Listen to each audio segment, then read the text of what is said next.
All right, so this is going to be another movie review. This one's called Stars Inside Comic Books Unbound, 2008.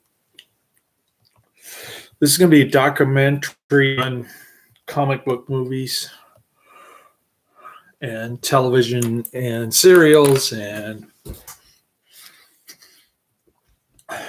every iteration of on-screen entertainment that you could imagine. I thought it was pretty decent. I'm giving it 4 out of 5 stars. It only has 142 ratings on IMDb. It gets a 6.9 out of 10. I'm rating it a little bit higher. Stars Inside takes a look at film adoption of comic books. Oh, they forgot to mention serials and television. It interviews some of the biggest names in the industry to discuss the history and appeal of comic book movies. They forgot to mention the serials and the television shows. This is very poorly worded storyline. Whoever wrote this on IMDb should have their head examined. Anyways, it's 59 minutes. It's rated TV 14. I don't know why.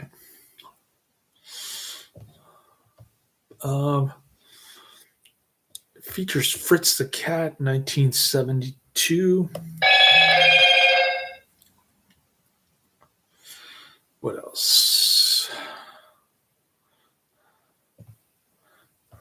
I think there's one user review on IMDb. I'm curious to see what it says.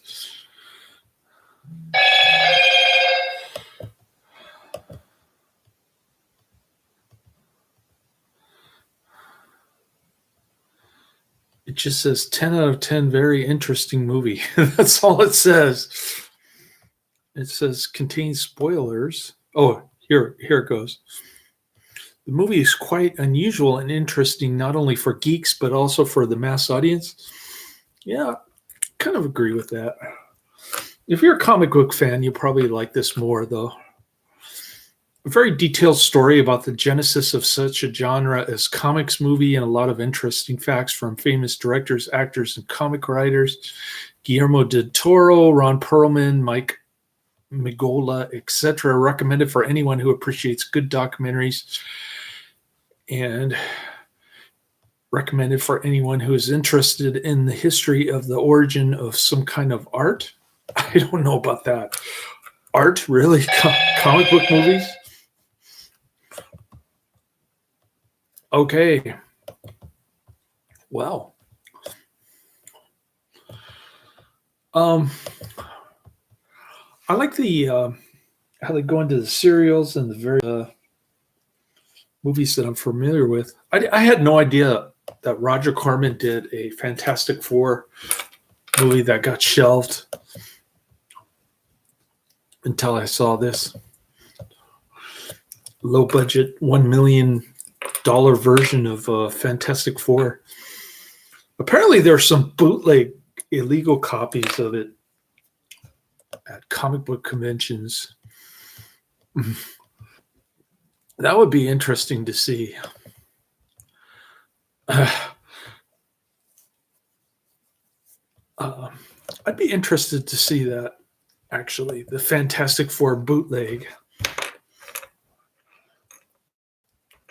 They talk about other movies that I haven't seen, like Hellboy.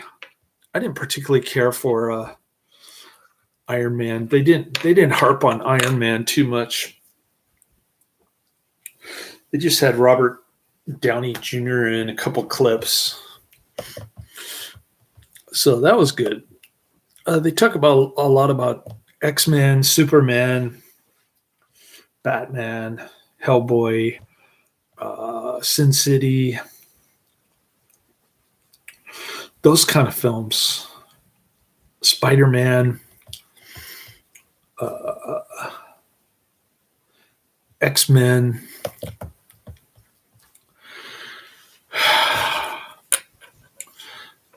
I remember when X-Men came out. It was crazy. It was on cable constantly. Dark Knight came out. They were playing it on the cruise ship during my honeymoon during my second marriage. Kept playing Dark Knight over and over again. And that was when we were in Mexico, Ensenada, with my strange stepdaughter, her grandma, and my ex-wife. She wasn't pregos yet with my son. We were still working on it, I think. It was a work in progress.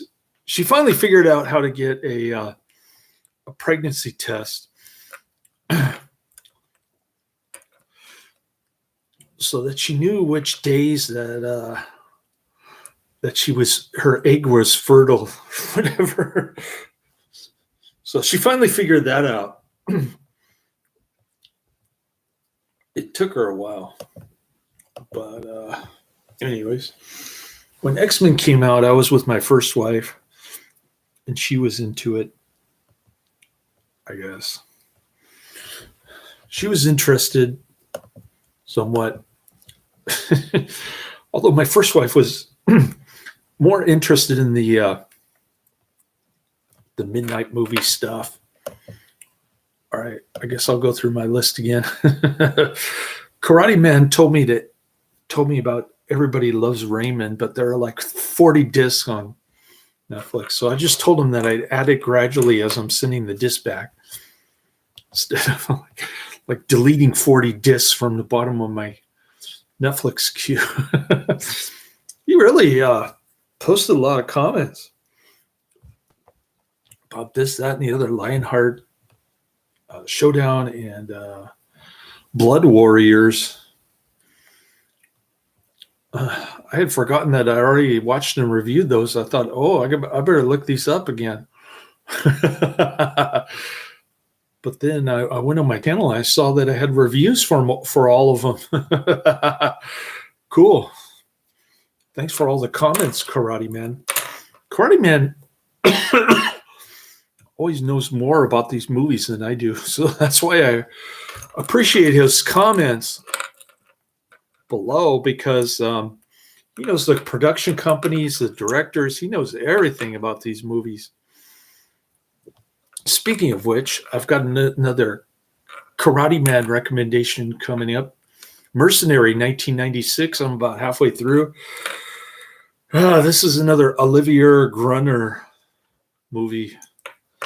Can't even figure out how to pronounce his name. Part of my French, oui, oui. Yeah, it has a great beginning, but the middle part is super slow. And John Ritter from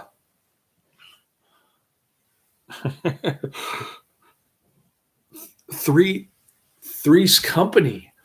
John Ritter from Three's Company is in it. I borrowed Three's Company DVD set from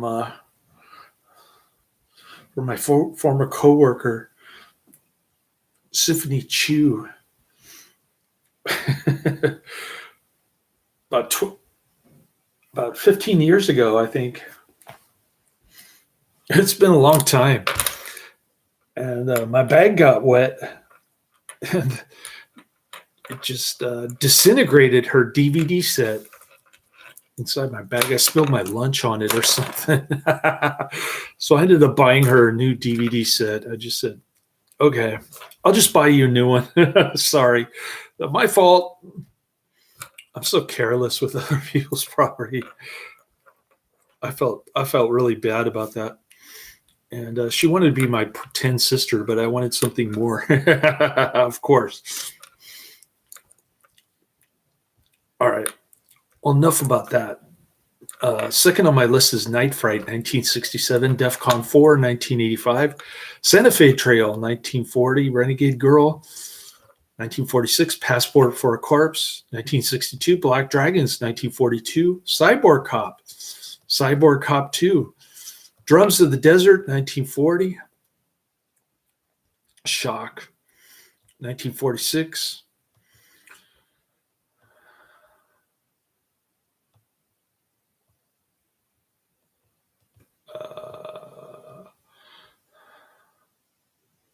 It Lives by Night. Train to Tombstone, 1950. Deputy Marshal, 1949. Broadway Limited, 1941. Black Dragons, 1942. The Strange Woman, 1946. The Fighter, 1952. Bamboo Gods and the Iron Men, 1974. Zero Tolerance. Ulterior Motives, 1992. The Big Chance, 1933. I'll See You in Hell, 1960. Three Desperate Men, 1951. The Star Packer, 1934. The Devil's Hand, 1961. My Outlaw Brother, 1951. Godzilla versus Mechagodzilla. Talons of the Eagle. Riders of the Whistling Pines, 1949. Portraits of Terror, The Final Curtain. Safe and Effective, A Second Opinion, 2022. Malibu Crush, 2022. Dead Tides, 1996. Easy Money, 1936. Swing High, Swing Low, 1937. And Eye for an Eye. The Real Anthony Fauci, 2022. Return to the Batcave, The Misadventures of Adam and Bert. That's the TV show that they were talking about in Starz Inside, Comic Books Unbound, the 1966 Batman TV show.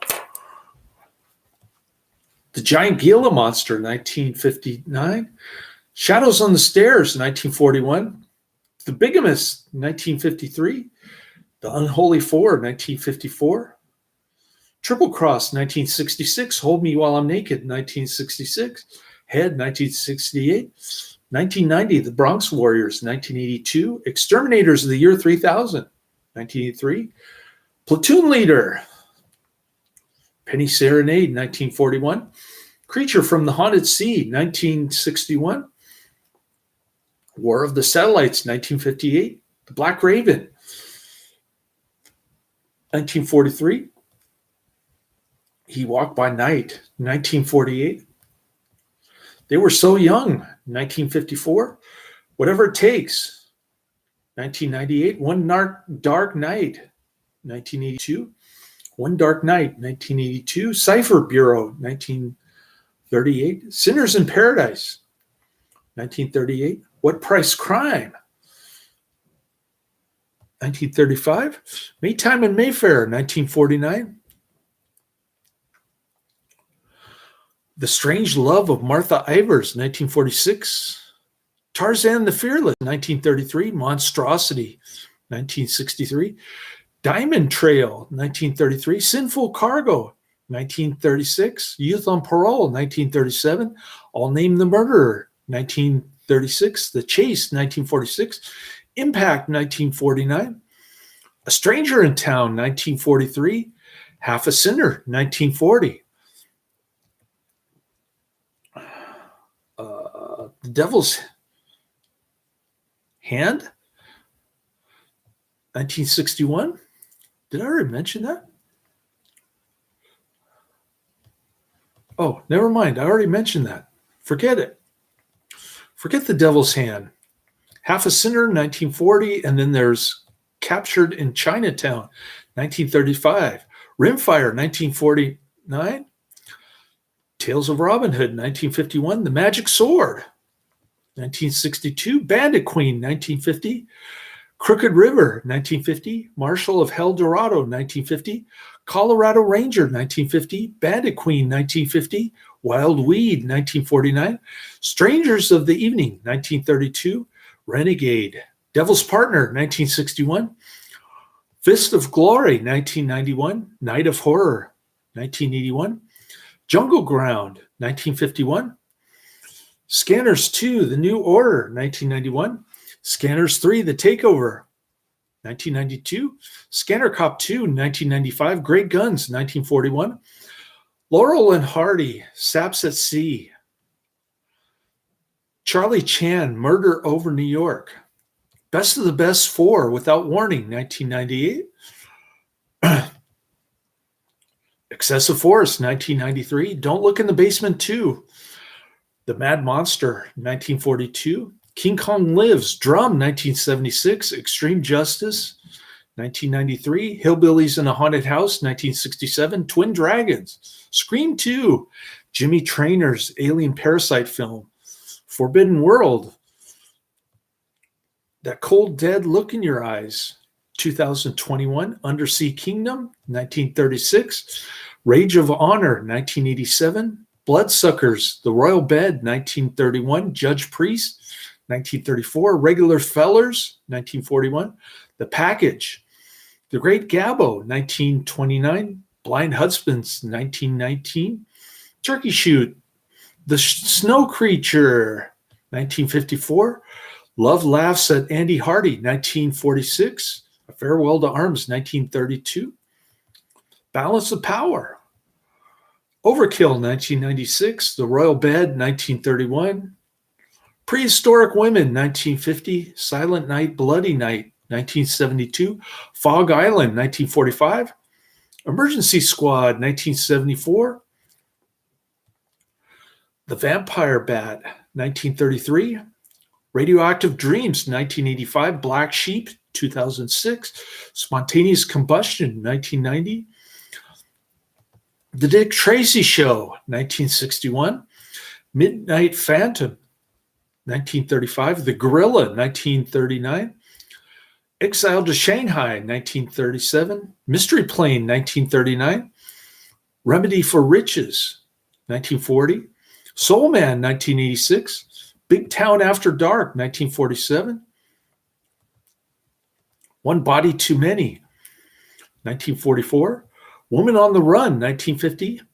Not Wanted, 1949. Port of New York, 1949. Make-A-Wish, 1937. Jungle Bride, 1933. This is I Buried the Living, 1958.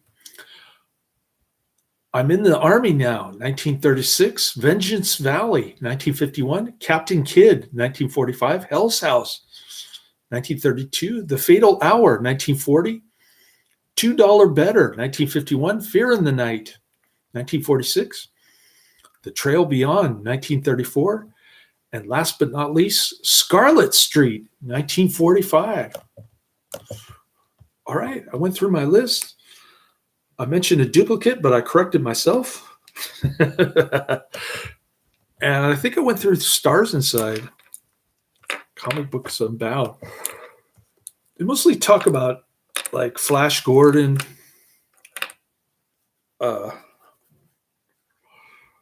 Captain Marvel, Batman. In the serial department, that's what they talk about. They didn't talk about Kirk Allen, Superman, for some reason. I don't know why. The Superman serials are even talk about bad special effects. For Superman flying, the Kirk Allen looks ridiculous. That's what I love about it. Low tech special effects, man. Anyways, they talk about how comic books in general kind of suffered in the 70s. I think I started. I think I started getting interested in Frank Miller, Dark Knight comics in the late 80s. They were so popular, and I didn't really read them. I just kind of collected them. And I sold them when I was in college. I didn't care anymore, but yeah. If you're a comic book geekster, you're going to love this. You're going to like it even more than I did. But I did rate it higher than the consensus on IMDb. There are a couple of politically correct comic book artists in this that I don't particularly care about. Their personal opinions. I think one of them wrote the comic book Superman versus Muhammad Ali. I can't stand that guy. They should have just taken him out. That's the only thing that I dislike about it. When they start talking about counterculture in the 60s. And then the bonus features that Superman versus Muhammad Ali guy starts saying, I hate bigots, and he probably hates white people. That's what he really means. He hates himself. All right. Well, enough about that. That was the only drawback I had against this. And it's very brief. I mean, if you just skip over those parts, you'll be good. Laters.